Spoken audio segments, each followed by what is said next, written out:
Tales of the Ever-Awt presents The Antlered King, Moonlit Monarch and Starlight Sovereign.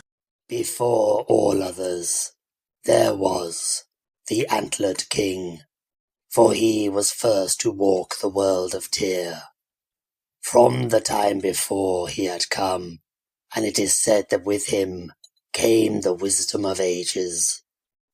Imbued with ancient magics, the Antlered King came to the lands that would one day be the Spirit Woods. Whether he foresaw its coming, or had a hand in bringing about the Emerald Sea's growth, may never be known lest the Antlered King chooses to reveal such a truth. Although it is suggested by some that it was he who planted the first seeds of the woods, and nurtured them into what they are today.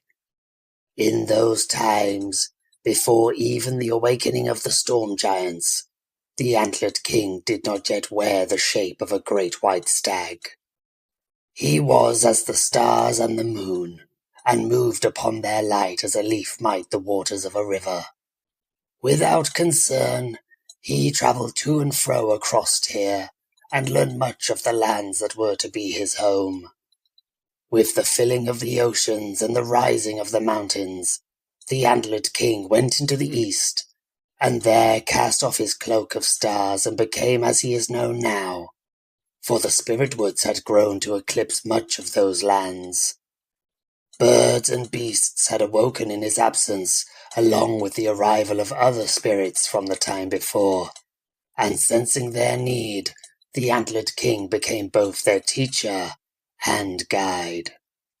He taught them how to take their own shapes, and grow closer to the wilderness of Tyr, and in doing this, become shepherds to the Spirit Woods.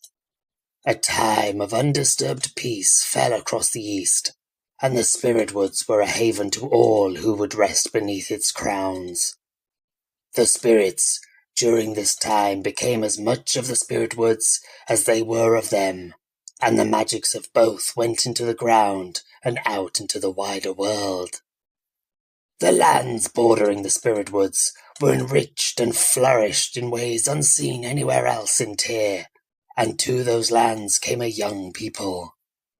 Mortals, the most recent to awaken, found the lands about the Spirit Woods, and named them the Green Ribbon. Here they settled and raised villages and farmsteads, and learned to work the lands to grow bountiful crops and great herds of livestock.